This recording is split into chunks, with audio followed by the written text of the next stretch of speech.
I expected sorrow and despair, but the situation here goes beyond even my prophetic inklings. On the surface, yes, but peace through tyranny provides false harmony.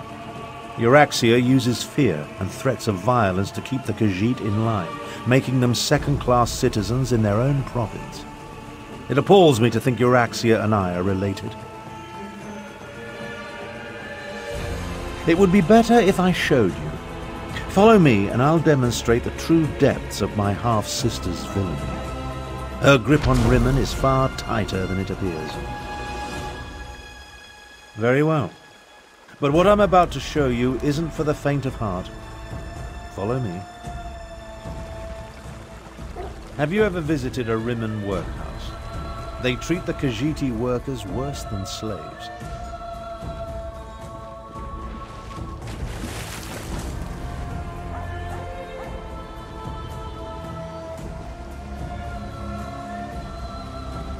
It's that building over there.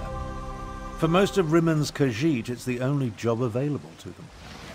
The workhouse serves to snare the poor and the destitute, those who fall behind on their debts. They come here to find employment and earn a decent wage, but the costs deducted to pay for room and board leave them worse off than they were before. One of the first things Euraxia did after declaring herself queen was to institute tariffs and fines that apply only to Khajiiti citizens. No one else needs the workhouse. A cruel tactic, but effective. The Rimmen Khajiit? No. Any complaints incur fines for causing a public disturbance or some other inane ordinance. No one wants to risk falling even further into debt. It's ingenious. Monstrous, but ingenious. Oh, Euraxia is clever. She pays the Khajiiti, and the workhouse isn't technically a prison. On the surface, it appears to be a place that helps society's unfortunates, but underneath, it's slavery without any of the uncomfortable trappings. Now, let's visit the Rimmen marketplace.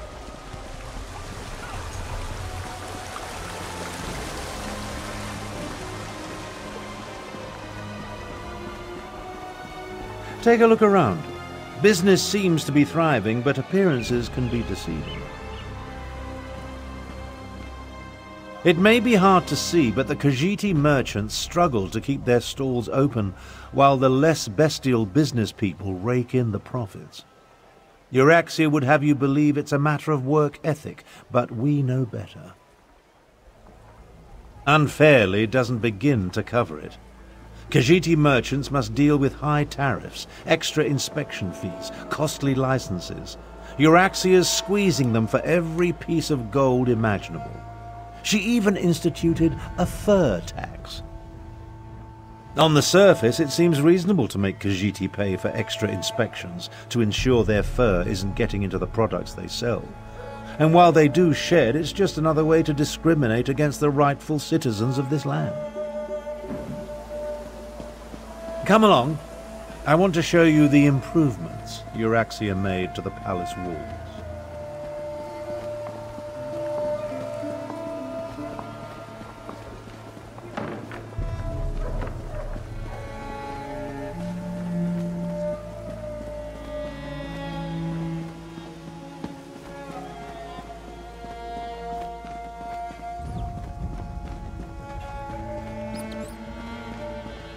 See the trebuchets? Notice how they're aimed into the city below. See how the siege weapons sit upon the walls? When it comes right down to it, you're looking at the secret of my half-sister's success. How else do you think Euraxia maintains order and keeps the Elsweyr defense force at bay? She declared publicly and has repeated often that any attempt to liberate Rimmen will see her unleash the full fury of the siege weapons upon the city. If Euraxia can't have Rimmen, then neither can anyone else. She'd destroy the city in a heartbeat if she thought she was in danger of losing control. Of course, she tells her non-bestial subjects that only the Khajiiti districts are targeted. Absolutely not. But the lie makes her supporters feel better. The Khajiit know that even a peaceful protest could result in the destruction of Rimmon. So far, no one has dared to challenge Euraxia's will in this matter, and for good reason. When we get to the palace, let me do the talking. As the Elder Tharn, I'll demonstrate my dominance over Euraxia and negotiate a cessation of hostilities.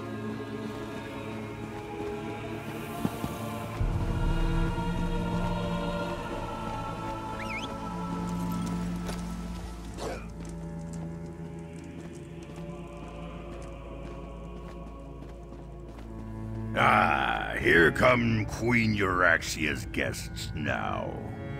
I don't like the looks of these meddlers. I say we feed them to the dragons and be done with it.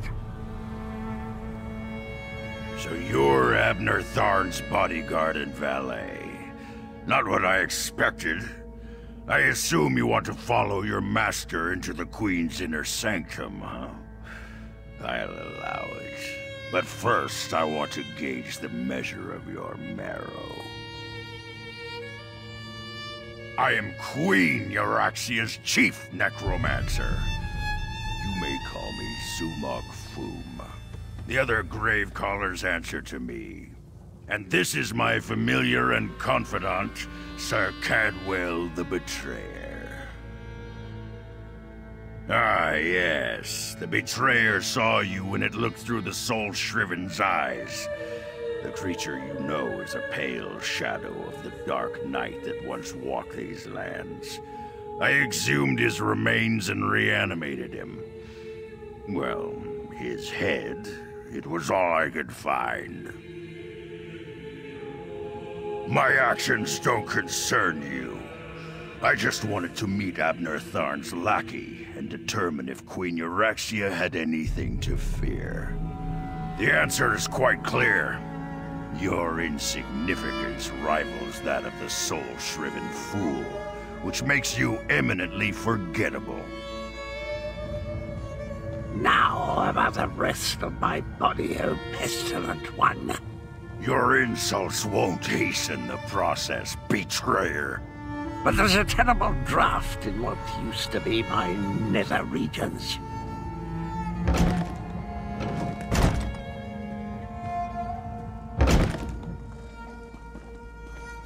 Presenting Abner Tharn, Grand Chancellor and Overlord of Nibene, Imperial Battle Mage of the Elder Council, and Patriarch of the Tharn Dynasty, and his bodyguard. Ah, half-brother. Your arrival, it's so unexceptional. Pretending to be a queen Hush, Abner, you bore me. Bodyguard, you look interesting. Come talk to me. You heard her. Good luck. My sources indicated that my half-brother's associate was somewhat taller. Oh well. Now, why in the world should I even consider negotiating with members of the losing side? A warning? How thoughtful. You do know that I defeated the Khajiit army and took control of the Rimmon throne? I am no one's puppet, I assure you. But why do you suppose I have anything to do with dragons? Oh, how precious. I hoped my pompous half-brother would provide an amusement, but this is even better. I have a chamber set aside in the dungeons just for you. We'll play the most interesting games, you and I, until your body gives out. Do not presume to lecture me. I make the rules here, not you or Abner. I have a special relationship with Mulamnir, an understanding. The dragons will secure my hold over Elsweyr, and there's nothing you or my half-brother can do to stop them. Enough! Zumog Foom, what news do you bring? The Desert Wind Adaptorium has fallen. We move against Riverhold on your word. Then the word is given. Now, half-brother. Treachery? How could I ever have anticipated this? Guards, take them to the dungeons. I think not. Well, I suppose that could have gone better. I prepared for Euraxia's probable betrayal. Unfortunately, my teleport spell wasn't quite able to penetrate the palace walls, so we wound up down here, in the palace sewer. We heard two things of note. First, Euraxian forces have invaded the Desert Wind Adeptorium for some insidious purpose. And second, my vile half-sister ordered an attack on Riverhold. One thing at a time, my companion, one thing at a time. I need to recover my strength after teleporting us into this skeever hole. I'll need your help to get out of here. Then we can deal with both Desert Wind and Riverhold.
Restrain the traitors!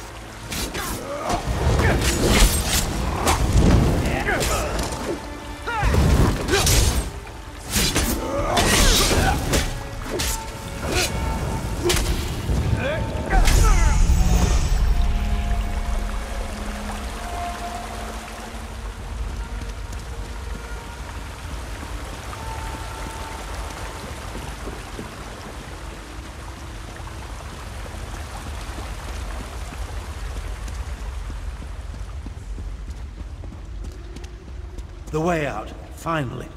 I can't abide another moment in this stench.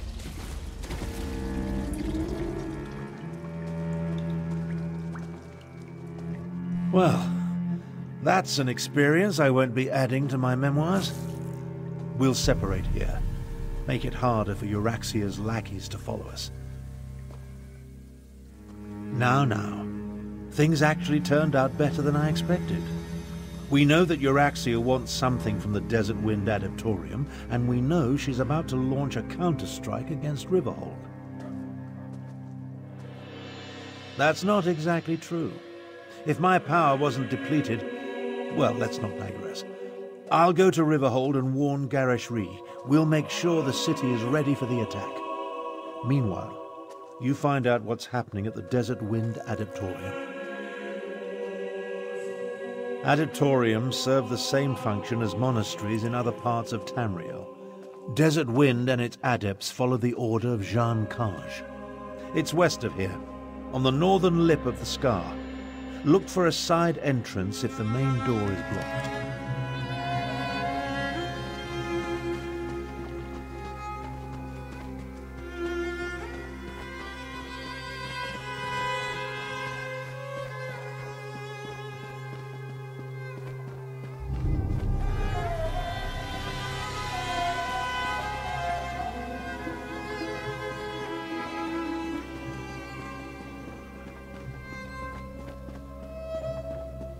Shore's bones. Rigert knew he should have brought more mead.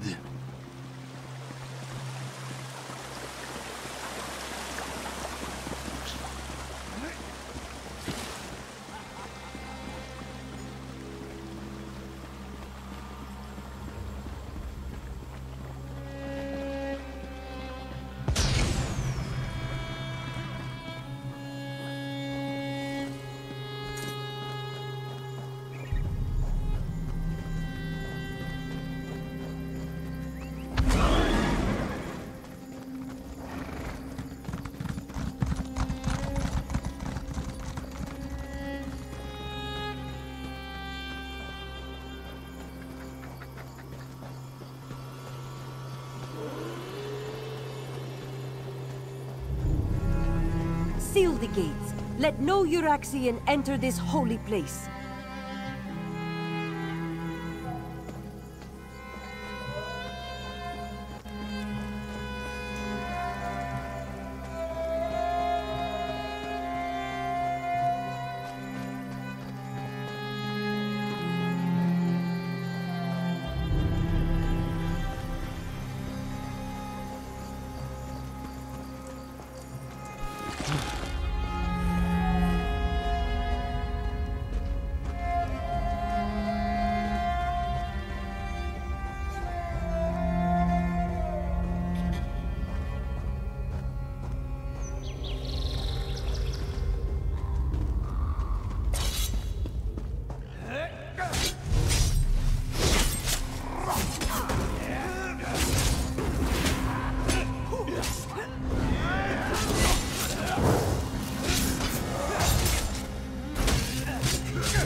Invaders! This one will not allow you to enter this holy place. You! Zamorak cannot believe that you have joined the Usurper Queen. The Speaker of the Main sent you? This one expected we were on our own, what with the dragons and the battles to the north. Zamorak came down here to seal this path, but now he thinks the Uraxians seek the Grand Adept. Desert Wind holds many Khajiit secrets, and the keeper of those secrets is the Grand Adept. If you truly want to help, follow Zamorak to the Grand Adept's chambers.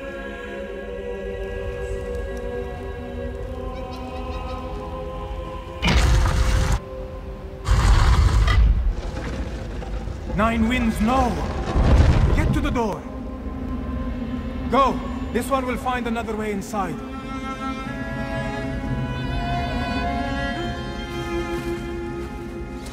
You're too late. The Grand Adept revealed all before I did. None can deny Euraxia or her champions.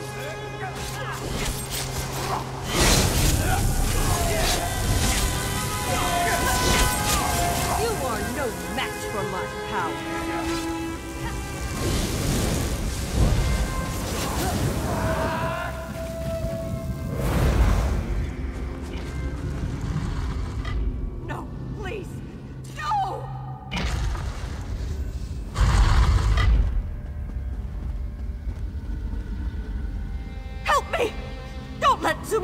Take my soul! Zumog Foom! This is the Necromancer's doing. Even in death, I continue to serve. He called it a blessing. Said it would protect me. Damn it! He claimed my soul! Please, you must help me. Release me from this curse! We came for an ancient secret. Protected by the Grand Adept. She put up a good fight, I'll give her that. Zumog Foom seeks the location of the betrayer's body parts. I learned where the dismembered corpse was hidden. Now, please, help me! are wrong. The secret belongs to me. What the battle mage knew in life, she whispers to me in death. Soon Riverhold will fall, and the betrayer will be restored. Let the fourth wind open the way. Grand Adept! No! Zamorak has failed. This one was too slow. Again. What has happened here? Who killed the Grand Adept? Zamorak thanks you for avenging the Grand Adept. But why did they attack this peaceful Adeptorium? Why kill a harmless old student of the Desert Winds?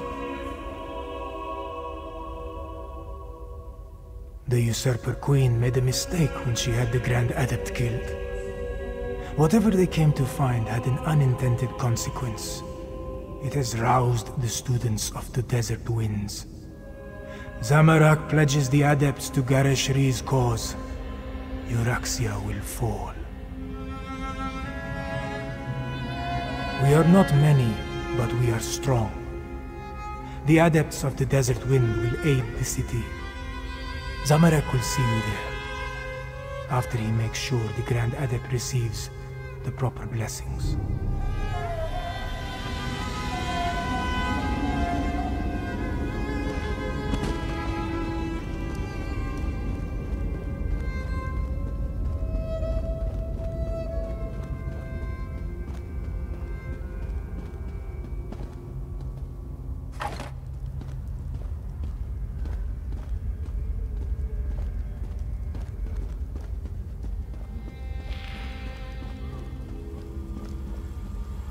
You'd better not be bringing more trouble.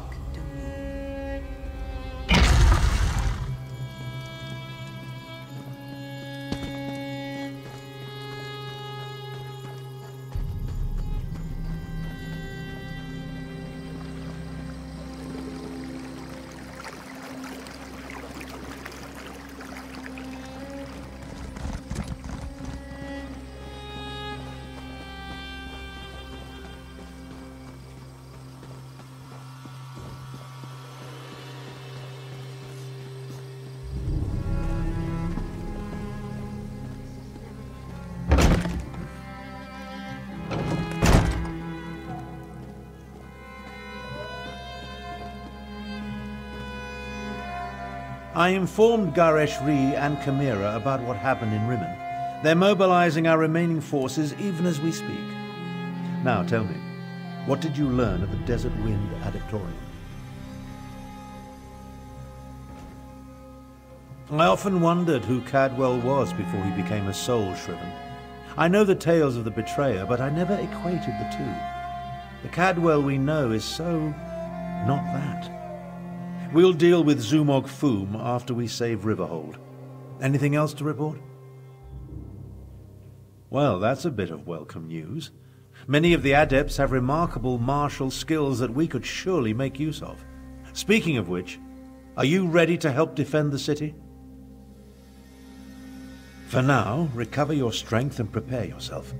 Euraxia's forces will arrive soon, and we'll need you ready for the battle to come. And here, take this. Gareshri keeps handing me pouches, but I have little use for Khajiit gold. Multiple Cadwells, necromancers, dragons, and now Euraxian soldiers marching on Riverhold. This day just keeps getting better and better. Regardless, there's much to do and not a lot of time to do it. Yes, but Gareshri's scouts report that they're on their way. Our parley seems to have aroused Euraxia's anger.